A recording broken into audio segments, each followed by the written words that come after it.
पंचम अध्याय का चतुर्थ पाद समासांत प्रकरण चल रहा है। आज का सूत्र है, कल के सूत्र समझ में आ गया आप सबको? और जिन शब्दों का अर्थ नहीं बता पा रहे थे उनको देख लिया। क्या शब्द था, क्या अर्थ है उसका? दांत नहीं, दाढ़ है ना। और इसीलिए तम्वो जंभे दधमः, इसका अर्थ होता है कि हम आपकी न्याय व्यवस्था में सौंपते हैं। वहाँ पर जंभे का अर्थ क्या है? न्याय व्यवस्था। न्याय व्यवस्था का मतलब क्या हो गया? इसकी संगति कैसे लगती है? जब हम वो कुछ भी खाते हैं तो यहाँ पर दाढ़ के बीच में रखते हैं, उसको चबाते हैं, फिर वो अंदर चला जाता है। इसी प्रकार से हम इन सारे क्रियाकलापों को, जिनसे हम द्वेष करते हैं, कोई हमसे द्वेष करता है, जिनके भी प्रति हमारी किसी भी प्रकार की भावनाएं हैं, उन सबको हम आपको सुपुर्द कर देते हैं, आपकी न्याय व्यवस्था में कर देते हैं। उसके अनुसार आप उसका विभाजन करेंगे, किसको क्या दंड देना है, किसकी क्या व्यवस्था करनी है। हम उन्हें कर्मफल देने वाले नहीं हैं। इसलिए कहा जाता है कि मान लीजिए आपके साथ किसी ने बुरा किया तो आप सोचें कि हम भी उसके साथ बुरा करें, तब तो फिर आपका भी कर्म बन गया, तो उसके अनुसार आपका भी फल निर्धारित हो जाएगा। आप उसको प्रभु के ऊपर छोड़ दीजिए। उसने गलत किया मेरे साथ या किसी के भी साथ, आपने एक बार कह दिया, वहाँ तक ठीक है, पर आप स्वयं उसके बदले में उसके साथ गलत न करें।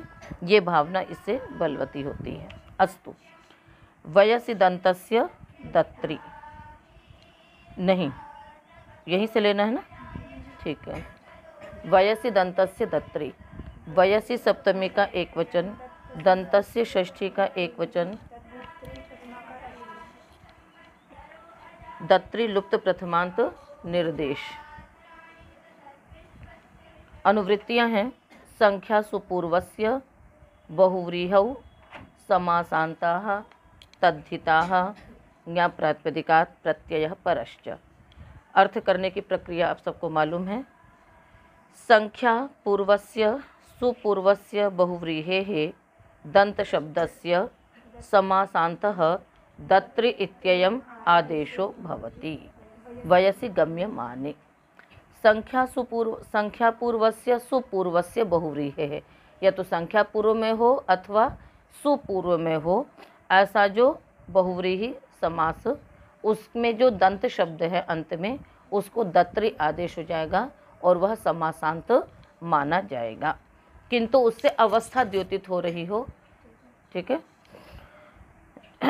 उदाहरण बनेगा द्वौ दंतौ अस्य इति द्विदन त्रिदन चतुर्दन।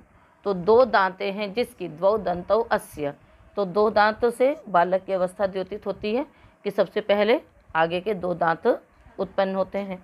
ठीक है। 6 महीने के बाद शुरू होते हैं ना, तो उससे पता पड़ता है कि बालक अधिकतम 7-8 महीने का ही है। इसी प्रकार से त्रिदन, फिर उसका फिर एक दांत और बढ़ता है, फिर चतुर्दन, फिर, तो उससे उसकी अवस्था द्योतित होती है। दांत निकल गए मतलब अब ये 6-7 महीने का हो गया, और उसके बाद आगे आयु होती है। शोभनः दंतः अस्य, है ना, समस्ताः जाताः इति सुदन कुमारः। सारे दांत अब इसके हो गए, अभी तक 2 थे, 3 थे, 4 थे, अब जब सारे दांत हो गए यानी अब ये कुमार अवस्था को प्राप्त हो गया है। तो इस प्रकार से बहुव्रीहि समास होकर के भी इसमें ये कार्य होता है। ये दोनों का है। अच्छा, तो सिद्धि कैसे की आपने? सु आगे जस शोभना दंता करेंगे तो, और द्विदन करेंगे तो द्वि औ दंत औ, समास करने अनेक वन्य पदार्थ से समास कर लेंगे, और फिर दंत को दत्रि आदेश कर देंगे। तो क्या बन गया? द्विदत्री। दत्री के री की इत संज्ञा हो जाएगी, तो बचा द्विदत्त। स्वाद्युत्पत्ति की आपने, द्विदत्त आगे सु, फिर हल्ग्यादि लोप कर दिया, और इधर उगितचाम सर्वनाम स्थाने धातो हो, क्योंकि री की इत संज्ञा हुई तो उगित बन गया, तो इसलिए नुमागम हो जाएगा, तो द्विदंत बना। उस वक्त फिर संयोगांत से लोप से संयोगांत लोप होकर के बन जाएगा द्विदन। इसी प्रकार से सुदन इत्यादि बन जाएंगे। आगे चलें। छंदसी च, छंदसी सप्तमी का एक वचन, च अव्यय पदम। अनुवृत्तियाँ वही हैं, दंतस्य दत्र इत्यादि, संख्या सुपूर्वस्य नहीं है। छंदसी विषये दंत शब्दस्य दत्रि इत्ययम् आदेशो भवति समासांतः बहुव्रीहौ समासे। कहते हैं वेद विषय में भी दंत को दत्री आदेश होता है बहुव्रीहि समास में। उदाहरण है पंचदंतम आलभेत, उभयदतः आलभते। तो वेद के तो उदाहरण ऐसे होंगे जो आपको प्रयोग में मिलेंगे। तो पंचदंताः अस्य, नहीं पंच नहीं, पत्रदंतम है ना, तो पत्र दंतम आलभेत। तो पत्र इव दंताः अस्य, कि पत्र के समान नुकीले दांत हैं जिसके, ऐसे पत्र दंतम आलभेत। तो सिद्धि कैसे हो जाएगी? पत्रदन पंत्रदंतौ पत्रदंतः पत्रदंतम पत्रदंतौ पत्रदत्तः। यहाँ पे ना कहाँ चला गया?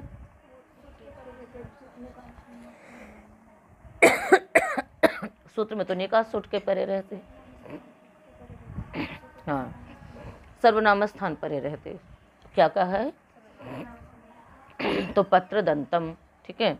इस प्रकार से उभयदतः आलभते, यहाँ पर क्या हो गया? उभयदतः बहुवचन हो गया कि जिसकी तरफ जिसके दो दांतें हैं उनको पकड़ लेता है, स्पर्श करता है। तो ये सब जो यज्ञ यागादि वो हैं उसमें जहाँ पर पशुओं का आलभन किसी के भी उसके लिए किया जाता है प्रतीक स्वरूप, ठीक है ना, तो उसके लिए सब वाक्य हैं। तो सिद्धियाँ उसी प्रकार से होंगी, दत्री को दत्त आदेश होकर के। स्त्रियाम संज्ञायाम, स्त्रियाम सप्तमी का एक वचन, संज्ञायाम सप्तमी का एक वचन। दंतस्य दत्री की अनुवृत्तियाँ चल रही हैं। बहुव्रीहौ समासे स्त्रियाम गम्यमानायाम दंत शब्दस्य स्थाने दत्री आदेशो भवति संज्ञायाम विषये। कहते हैं स्त्रीलिंग में, है ना, बहुव्रीहि समास में स्त्रीलिंग में दंत को दत्री आदेश होता है। कब होगा? यदि संज्ञा गम्यमान हो रही हो तो अयः इव दंतः अस्याः इति अयोदति, फाल इव दंतः अस्याः इति फालदति।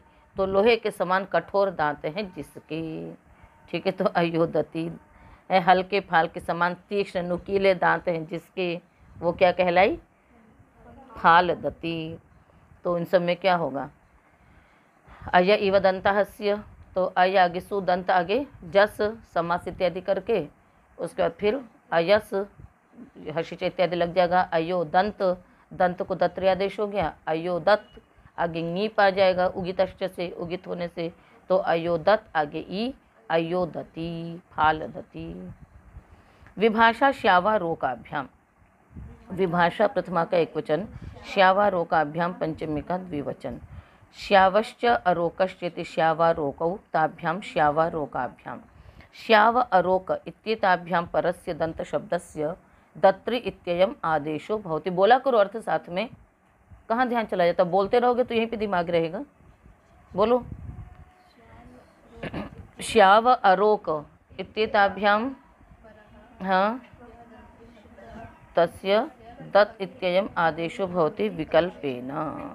तो श्यावाह दंताः यस्य स श्यावदन और श्यावदंतः, श्यावदन श्यावदंतौ श्यावदंतः।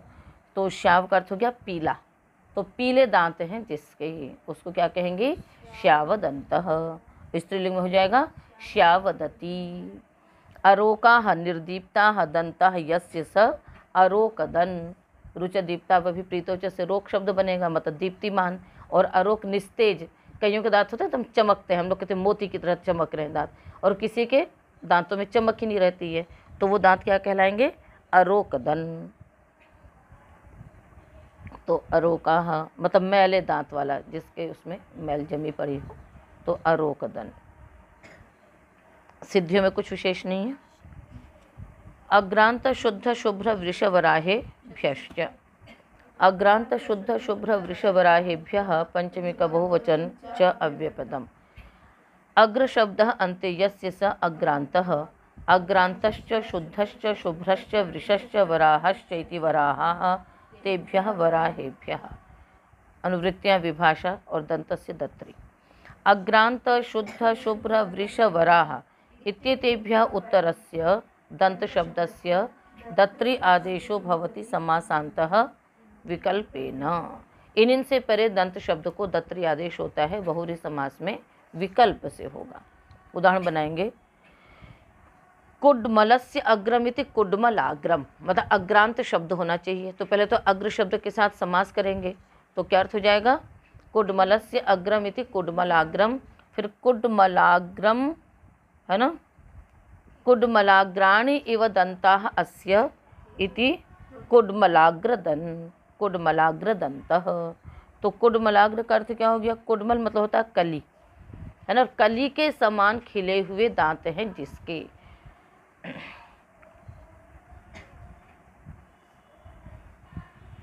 मतलब कुड्मल मतलब हो गया एक प्रकार का पुष्प, उसका जो अग्रभाग होता है वो होता है कली, तो उसके समान खिले हुए दांत हैं। थोड़ा सा इधर हो जाओ, है ना, तो कुड्मल के अग्रभाग के समान दांत हैं जिसके। इसी प्रकार से शुद्धाः दंताः अस्य इति शुद्ध दंतौ शुद्ध दंतः, शुद्ध दांत हैं जिसके। शुभ्राः दंताः अस्य स शुभ्रदन, है ना, सफ़ेद दांत वाला शुभ्रदंतः। वृषैव दंताः यस्य, बैल के समान दांत हैं जिसके। तो दांत है, नाक है, आँखें हैं, है ना, इन सब का वो आता है, कल नासिका, फिर पैर है तो इस तरह से होते रहते हैं। तो उसके समान दांत हैं जिसके, उसके समान नाक है जिसकी, तो सब है। तो जिसके बैल के समान चौड़े चौड़े दांत हों तो वो कहलाएगा वृषदंतः। और वराह इव दंतः अस्य, सुअर के समान दांत हैं जिसके, है तो मतलब केवल मनुष्यों के ही नहीं होंगे, है ना, वैसे भी हो सकते हैं। तो कई बार क्या करते हैं लोग कि जो आकृतियाँ बनाते हैं वो मनुष्य के स्वभाव को लेकर के भी बनाते हैं।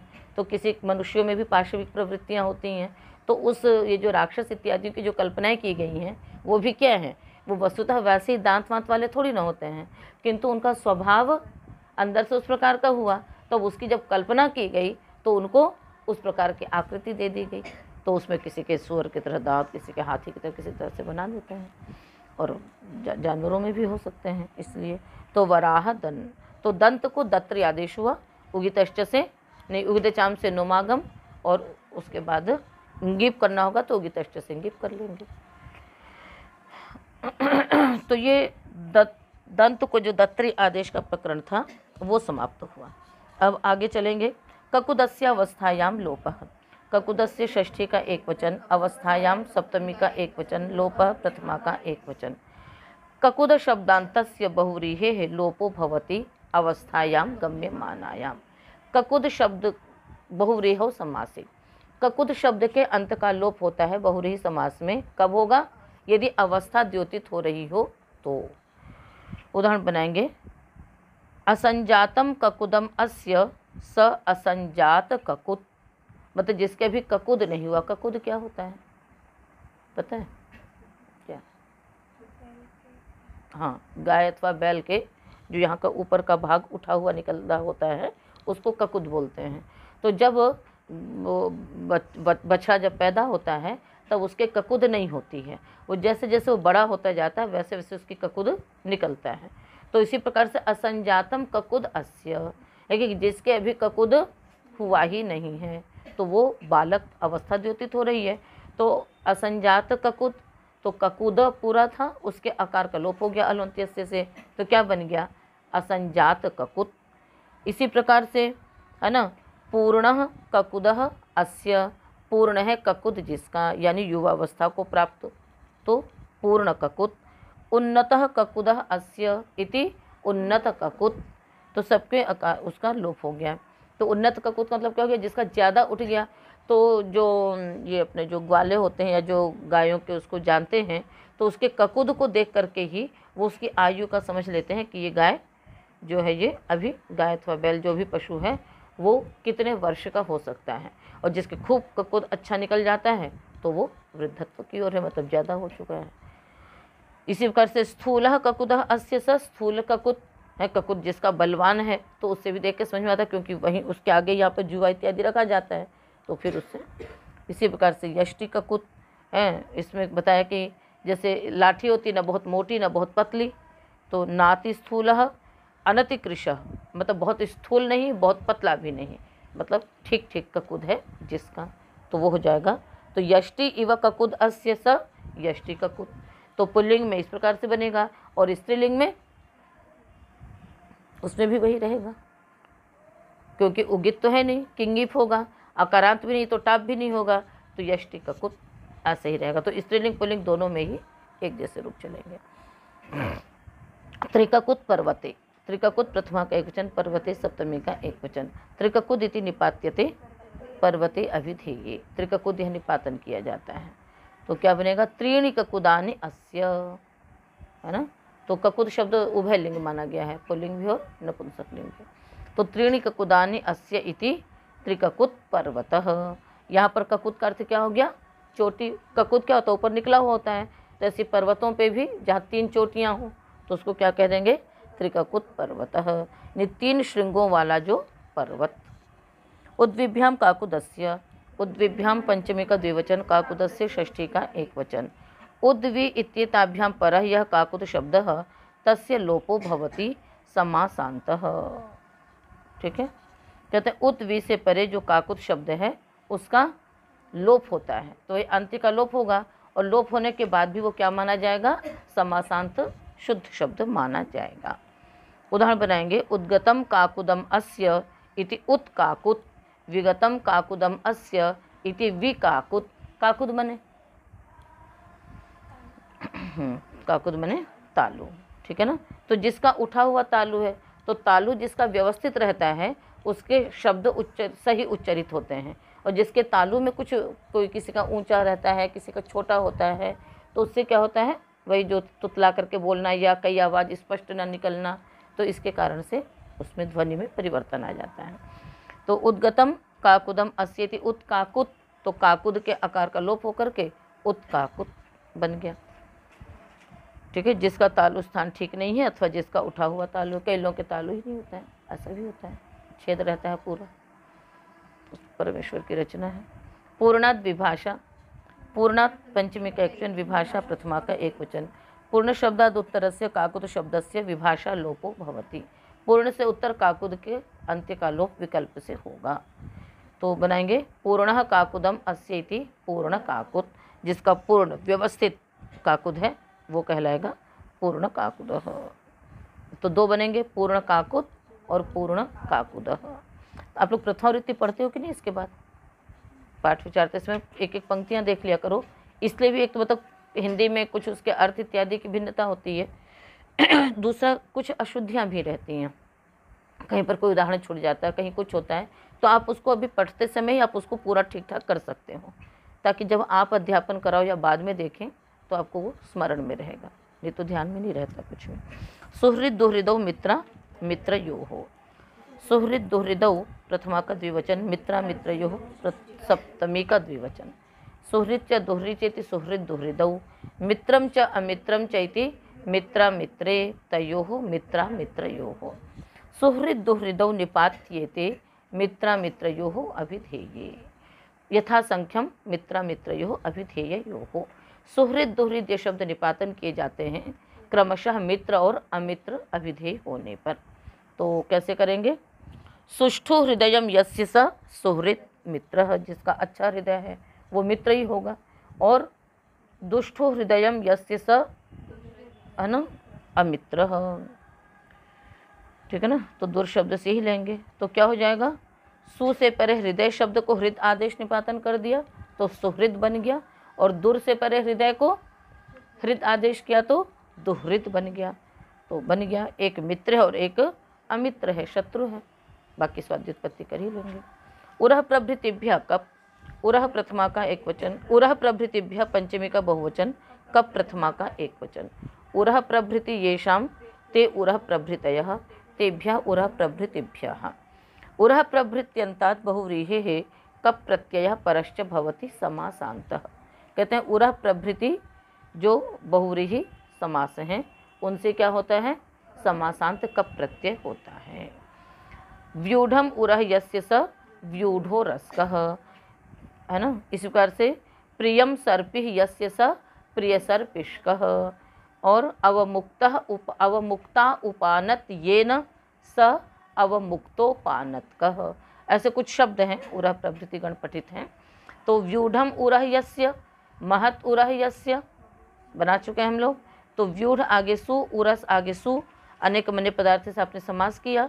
फिर व्यूढ़ो रस, आगे समासांत कप प्रत्यय हो गया, तो व्यूढ़ो रस कह, महो रस कह। अवमुक्ता उपानत, ये न उपानत स्त्रीलिंग है, तो अवमुक्त आगे, अवमुक्ता आगे सु, उपानत आगे सु, समास इत्यादि करके स्त्रिया पुंवत भाषित पुंस्कादनुंग से पुंवत भाव करेंगे। अवमुक्तोपानत आगे क, अवमुक्तोपानत कह। तो प्रियम सर्पि यस्य, प्रिय है घृत जिसको, वह प्रिय सर्पिश कह। टाप होगा, स्त्रीलिंग होगा तो टाप हो जाएगा अकारांत होने से। विसर्जनी को सकारादेश रहता ही है, कोई विशेष बात नहीं है। इनः स्त्रियाम, इनः पंचमी का एक वचन, स्त्रियाम सप्तमी का एक वचन। स्त्रियां विषये इन्नन्तात् बहुव्रीहि कप प्रत्यय परश्च भवति समासान्तः। कहते हैं कि इन्नन्त बहुव्रीहि से स्त्रीलिंग में कप प्रत्यय होता है और वह समासांत होता है। बहवः दंडिनः यस्याम शालायाम, सा बहुदंडिका शाला, बहुत सारे दंडी हैं जिस शाला में, तो दंड अस्यास्ति दंडिन, ये इन्नंत शब्द है, स्त्रीलिंग में हो गया बहुदंडिका शाला। तो कैसे होगा, बहुदंड, यहाँ पर तो दंडी ह्रस्व ही है, तो दंडिन के न का लोप हो जाएगा, न लोप प्रातिपदिकांत से दंडिक, दंडिका बन जाएगा। ऐसे ही बहवः छत्रिणः यस्याम शालायाम, सा बहुछत्रिका शाला। बहवः स्वामिनः यस्याम नगर्याम, सा बहुस्वामिका नगरी। तो स्वामिन ऐश्वर्य इन्नंत है और दंडिन छत्रिन में अतः निठनों से नहीं प्रत्यय हुआ है, तो इन्नंत जो बहुव्रीहि हैं उनका हो गया। नद्यरितश्च, नद्यरितः पंचमी का एक वचन, च अव्यपदम। नदी च रित चेति नद्यरित, तस्मात् नद्यरितः। नद्यन्ताद् ऋकारान्ताच्च बहुव्रीहेः कप प्रत्ययः परश्च भवति समासान्तः। नदी संज्ञक शब्दों से तथा ऋकारांत शब्दों से बहुव्रीहि समास में कप प्रत्यय होता है। उदाहरण बनाएंगे आप, बह्व्यः कुमार्यः अस्मिन् देशे स बहुकुमारी को देशः। तो बहुकुमारी पहले समास करेंगे और उससे कप प्रत्यय कर लेंगे, तो बहुकुमारी कह देशः। बहुब्रह्म बंधु कह देशः, दोनों स्त्रीलिंग शब्द हैं। ऋकारांत से बहवः कर्तारः यस्मिन् प्रासादे, बहुत सारे कार्य करने वाले हैं जिस प्रासाद में, इति बहुकर्तृकः प्रासादः। तो कर्तृ ऋकारांत है, कप प्रत्यय हो गया। शेषात् अच्छा, दूसरी बात यह है, बह्व्यः कुमार्यः सन्ति यस्मिन् देश, हमने विग्रह किया था, तो बह्वी को बहु आदेश किससे हो जाएगा, स्त्रियः पुंवत भाषित से बह्वी को पुंवत भाव हुआ, तो बह्वी का पुंवत रूप क्या है आपका, बहु, तो बहु बन जाएगा। आगे हाँ, कहते हैं शेषात् अर्थात यस्मात् बहुव्रीहेः समासान्तः न विहितः सह शेषः। जिस बहुव्रीहि समास से समासांत कोई प्रत्यय विधान नहीं किया गया। बहुत सारे प्रत्यय विधान किए गए बहुव्रीहि समास में, सबसे अधिक तो बहुव्रीहि में ही थे, किंतु जिस बहुव्रीहि से कोई प्रत्यय विधान नहीं किया गया, तेभ्यः सर्वेभ्यः किं भवति, कप प्रत्यय भवति विकल्पेन। एक सामान्य विधान कर दिया कि जिससे कोई भी प्रत्यय विधान नहीं किया गया हो, उससे आप समासांत क प्रत्यय कर लीजिएगा। उदाहरण बना लीजिए, बह्व्यः खट्वाः सन्ति यस्मिन् देशे स बहुखट्वकः देशः। बहुखट्वाकः देशः, आपुनित्रस्याम से विकल्प से रस होता है। बहुमालकः बहुमालाकः। बह्व्यः वीणाः यस्याम यस्मिन् देशे स बहुवीणकः बहुवीणाकः। ठीक है, और प्रत्यय भी विकल्प से होगा, तो बहुवीणः बहुखट्वः, तीन तीन रूप बन गए। जब क होगा तो विकल्प से बहुखट्वकः बहुखट्वाकः, और जब का नहीं हुआ तो बहुखट्वः। इसी प्रकार से अकर्मकः सकर्मकः, ठीक है ना, बहुत सारे शब्द बन जाते हैं। तो ये जो आपका कहीं पर भी हम बहुव्रीहि समास में क प्रत्यय करते थे, वो इसी सूत्र से होता है। ठीक है। न संज्ञायाम, न अव्यपदम संज्ञायाम सप्तमी का एक वचन। संज्ञायाम विषये बहुव्रीहो समासे क प्रत्यय परश्च भवति न भवति। कहते हैं कि बहुव्रीहि समास में यदि संज्ञा गम्यमान हो रही है तो क प्रत्यय नहीं होगा। ये इसी का अपवाद है केवल शेषाद् विभाषा का। विश्वे देवः यस्य स विश्वदेवः विश्वयशाः, तो ये सब संज्ञा गम्यमान है, इसलिए नहीं होगा इन सब में। विश्वयशस् अत्वसंत से चा धातु से दीर्घ होकर के विश्वयशाः। ईयसश्च न की अनुवृत्ति जाएगी अंतिम तक, ठीक है ना। ईयसंतात् बहुव्रीहे कप प्रत्ययो न भवति समासान्तः। ईयसंत बहुव्रीहि से कप प्रत्यय नहीं होगा। तो ये सब कप के अपवाद हैं आपके, है ना। मतलब हुआ क्या था कि इन सब से कोई प्रत्यय विधान नहीं किया गया था, तो फिर इससे कप प्रत्यय होता, उसका भी इसने क्या कर दिया, निषेध कर दिया। ये संतात बहुव्रीहि कप प्रत्ययो न भवति समासान्तः। बहवः श्रेयांसः यस्य स बहुश्रेयान्, बह्व्यः श्रेयस्य यस्य स बहुश्रेयसी। तो इन सब में शेषा द्विभाषा से कप की प्राप्ति थी, ठीक है। तो कहीं कप का निषेध है, कहीं क का निषेध है, जिससे प्राप्त होगा उस प्रकार से बन जाएगा। वंदिते भ्रातुः, वंदिते सप्तमी का एकवचन, भ्रातुः पंचमी का एकवचन। वंदिते अर्थे यो भ्रातृशब्दः तदन्तात् बहुव्रीहेः समासान्तः कप प्रत्ययो न भवति। वंदिते अर्थ यानी पूजित अर्थ में जो भ्रातृ शब्द है, तदंत बहुव्रीहि से समासांत कप प्रत्यय नहीं होता है। तो वंदितः का अर्थ क्या हो जाएगा, पूजितः। तो उदाहरण बनाएंगे हम लोग, शोभनः भ्राता अस्य स सुभ्राता। तो ये पूजित है, तो जब अच्छा पूजित अर्थ में होगा तभी निषेध करेंगे, और जब ये अर्थ नहीं होगा तब कप प्रत्यय हो जाएगा। ऋतश्छंदसि, ऋतः पंचमी का एकवचन, छंदसि सप्तमी का एकवचन। रिवर्णान्तात् बहुव्रीहेः छंदसि विषये समासान्तः कप प्रत्ययः न भवति। कहते हैं ऋकारांत बहुव्रीहि से वेद विषय में भी समासांत कप प्रत्यय नहीं होता है। हता माता यस अस्य स हत माता, तो मातृ शब्द ऋकारांत है। हतः पिता अस्य स हत पिता, हत स्वसा, ठीक है ना। तो ये सब क्या आपके वेद विषय में है, जिसकी माता खत्म हो गई, जिसके पिता खत्म हो गए, तो हत माता हत पिता, है ना। सुष्ठु होता अस्य स सुहोता, जिसका होता पुरोहित अच्छा है वो क्या कहलाएगा, सुहोता। ये सब वेद विषय के हैं, ठीक है। तो कप प्रत्यय नहीं हो रहा, तो जैसा समास होता है सीधा सीधा चल रहा आपका। नाड़ी तंत्रियों स्वांगे, नाड़ी तंत्रियों षष्ठी का द्विवचन, स्वांगे सप्तमी का एकवचन। नाड़ी च तंत्री चेति नाड़ी तंत्री तयोः नाड़ी तंत्रियोः, तो पंचमी अर्थ में षष्ठी है यहाँ पर। कहते स्वांगे यो नाड़ी तंत्री शब्दौ तदंतात् बहुव्रीहेः समासान्तः कप प्रत्ययः न भवति। कहते स्वांगवाची जो नाड़ी और तंत्री शब्द हैं उनसे भी समासांत कप प्रत्यय नहीं होता है। तो बह्व्यः नाड्यः यस्य स बहुनाडिः, ठीक है ना। बहुनाडिः कायः, बहुत सारी नाड़ियाँ हैं जिस शरीर में, वो क्या कहलाएगा, बहुनाडिः कायः। बह्व्यः तंत्र्यः यस्याम ग्रीवायाम, बहुत सारी तंत्रियाँ, ये सब जो अंदर यहाँ पे जो पतली पतली वो हैं वो सब तंत्री कहलाती हैं। तो बहुत सारी तंत्रियाँ हैं जिस ग्रीवा में, वो क्या कहलाएगी, बहुतंत्री ग्रीवा। तो तंत्री माने धमनी होता है। निष्प्रवाणिश्च, निष्प्रवाणि प्रथमा का एकवचन, च अव्ययपदम, निष्प्रवाणि इति निपात्यते, ठीक है ना। तो यहाँ पर क्या था कि प्रवाणी शब्द नदी संज्ञक था, तो नद्यरितश्च से यहाँ पर कप की प्राप्ति थी। इसने क्या कर दिया कि यहाँ पर तो प्रोयते अस्याम इति प्रवाणी, प्रवाणी कौन होती है, जिसमें बुना जाता है। वेद तंतु संताने से आपने प्रवाणी शब्द बनाया है, तो प्रवाणी वो होता है जो जिसमें जुलाहे लोग कपड़े बिनते हैं, उसको कहते हैं प्रवाणी, ठीक है। और विग्रह क्या क्या आपने, निर्गता प्रवाणी अस्य, जिसकी जिस कपड़े की प्रवाणी निकल गई है, यानी जिस जो मशीन से कपड़ा क्या हो गया, निकल गया है, उस वस्त्र को कहेंगे निष्प्रवाणी पटः, निष्प्रवाणी पटः, यानी एकदम नया नया कपड़ा। तो यहाँ पर क्या हो जाता है, वेद तंतु संताने धातु है, उसको आपने आत्व कर लिया आदेश उपदेश शिति से, और उधर ल्युट प्रत्यय कर लिया अधिकरण में, करणाधिकरण योश्च से पूयते अस्याम, ऐसा विग्रह करके। तो वाह आगे अन प्र उपसर्ग लगाया, प्रवान, तिथ होने सिंगीप हो गया, णत्व हो गया, प्रवाणी।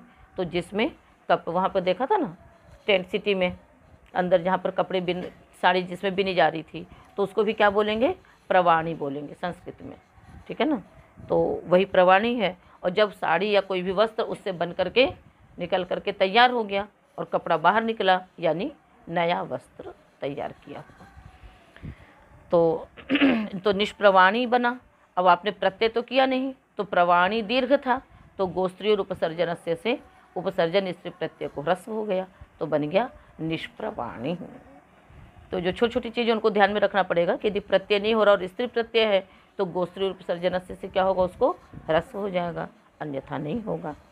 तो इति पंचमः अध्यायः समाप्तः। तो ये है ना, पंचम अध्याय आप लोगों का समाप्त हुआ।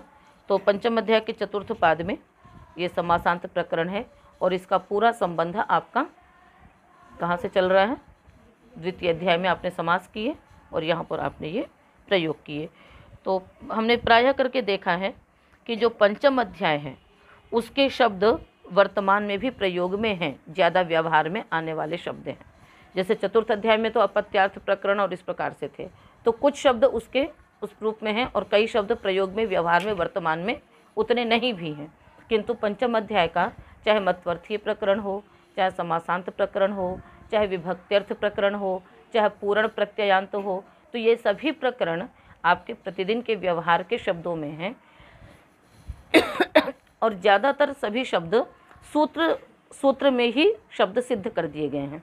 तो यदि आप प्रतिदिन के सूत्रों की भी आवृत्ति करेंगे और इस ध्यान से कि यहाँ पे ये शब्द बन गया, इससे ये शब्द बना, इससे ये शब्द बना, तो आपको पंचम अध्याय से निष्पन्न होने वाले जो शब्द हैं वो आपको स्मरण में रहेंगे। ठीक है, तो आज का पाठ हम यहीं पर समाप्त करते हैं और पंचम अध्याय भी समाप्त होता है।